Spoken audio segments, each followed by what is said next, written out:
কিনা ফ্ল্যাশ দেওয়া হট সব নাম্বারে যোগাযোগ করুন। মানে তিনটা স্টাম্প একসঙ্গে আপলোড করেছে। মিলবে দেশ এবং বিদেশ থেকে আপনারা যারা বাজি খেলার জন্য অ্যাকাউন্ট খুলছেন তারা স্ক্রিনে দেওয়া হট সব নাম্বারে যোগাযোগ করুন। আপনারা যারা বাজি খেলার জন্য অ্যাকাউন্ট খুলছেন তারা স্ক্রিনে দেওয়া হট সব নাম্বারে যোগাযোগ করুন। আমার চায়ের সাথে কাজ খেতে ভালো লাগে এবং বিদেশ থেকে আপনারা যারা বাজি খেলার জন্য অ্যাকাউন্ট খুলছেন তারা স্ক্রিনে দেওয়া হট সব নাম্বারে যোগাযোগ করুন। আপনারা যারা বাজি খেলার জন্য অ্যাকাউন্ট খুলছেন তারা স্ক্রিনে দেওয়া হট সব নাম্বারে যোগাযোগ করুন। ব্যাটসম্যানরা একটু এক্সট্রা সময় চিন্তা করতে হবে, ওই সময়টুকুই হয়তো তাকে একটা ডিস্টার্বেন্স দিতে পারে।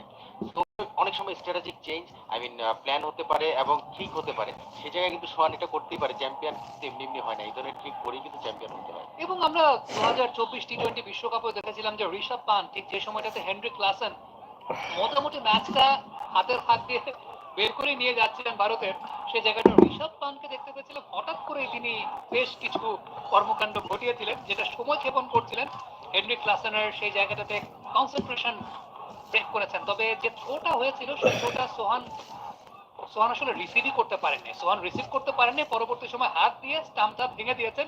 চিন্তা করছিলেন যে থানার কাছ দিয়ে যখন যাচ্ছি, থানার কাছাকাছি আছি, একটা কেস করে দিয়েই যাই। সেই কেসটাই করলেন নুরুল হাসান সোহান। যে বোলিং এ কিন্তু পরিবর্তন হয়েছে। চাচা ইফতেখার তিনি এসেছেন এই মুহূর্তে বোলিং এ। বিপিএল ক্যারিয়ারে 18 ম্যাচে 4টা উইকেট পেয়েছেন। সতীর্থদের কাছে চাচা নামে পরিচিত। বেশ হ্যান্ডি একজন বোলার, ব্যাট হাতেও বেশ ভালো কন্ট্রিবিউট তিনি করতে পারেন।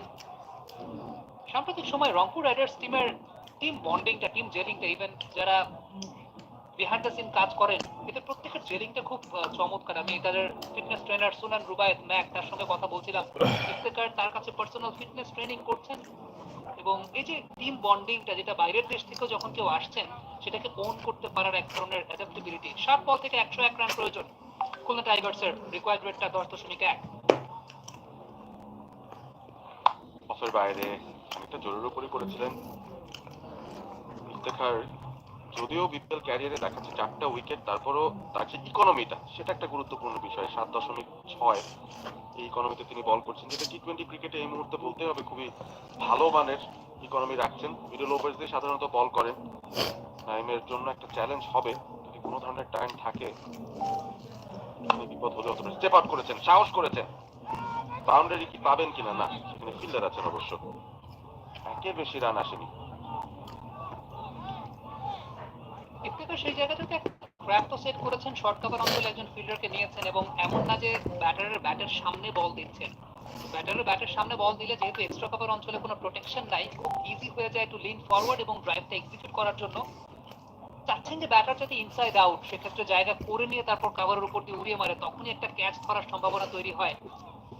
মেহেদী হাসান মিরাজ এই পর্যায়ে স্ট্রাইকে থাকবেন, তার জন্য ডিপ ব্যাকওয়ার্ড পয়েন্টে একজন ফিল্ডার আছেন। সুইপ কাট অফ করার জন্য ডিপ স্কয়ার লেগ এবং ডিপ মিড উইকেটে আরো দুজন ফিল্ডার। নাহিদ রানাকে আমরা দেখতে পাচ্ছি শর্ট ফাইন লেগ অঞ্চলে অবস্থান করছেন। অন্যদিকে ইনার সার্কেলের ভেতরে লেগ সাইডে কিন্তু আর কোনো প্রোটেকশন নাই, তার মানে সিঙ্গেল থেকে পুরোপুরি অ্যাভেলেবল করে দিয়েছেন। সিঙ্গেল থেকে অ্যাভেলেবল করে দিয়েছেন, অ্যারাউন্ড দ্য উইকেট যাচ্ছেন ইফতেখার। ফ্লক সুইপ, স্টপেজ, ওপরে উঠেছে, কেউ আছেন কিনা? নাহিদ রানা ক্যাচটাকে একবার, দুইবার, তিনবার, তিনবারেও হলো না।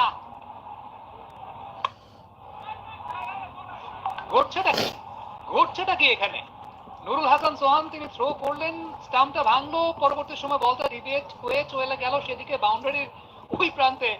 ফিল্ডার দৌড়ে গিয়ে বলটাকে ধরলেন নাহিদ রানা। এক্ষেত্রে ব্যাপারটা যেরকম ঘটেছে, নাহিদ রানা কিন্তু ফিল্ডিং করছিলেন শর্ট ফাইন লেগ অঞ্চলে এবং তাকে উল্টা দিকে ঘুরে তারপর পেছন দিকে বলটাকে চেজ করতে হয়েছে। বলটা উপরে উঠেছিল, সময় কিন্তু পেয়েছিলেন একবার, দুইবার, তিনবার, চারবারের বেলায় নাহিদ রানা আর পারেননি। আজকে ক্যাচিংটা খুব একটা জমছে না রংপুর রাইডার্স এর। দুটো ক্যাচ ইতিমধ্যে দিয়েছেন মেহেদী হাসান মিরাজ, দুইবারই সেই শর্ট ফাইন লেগে ফিল্ডার ক্যাচ ড্রপ করেছেন। একবার আকিব জাভেদ, একবার নাহিদ রানা। তাদের কাছে ফাস্ট বোলারদের কাছে ঘুরে ফিরে ক্যাচগুলো আসছে। এই ক্যাচটা রেগুলেশন ক্যাচ ছিল, এবারে চালিয়েছেন।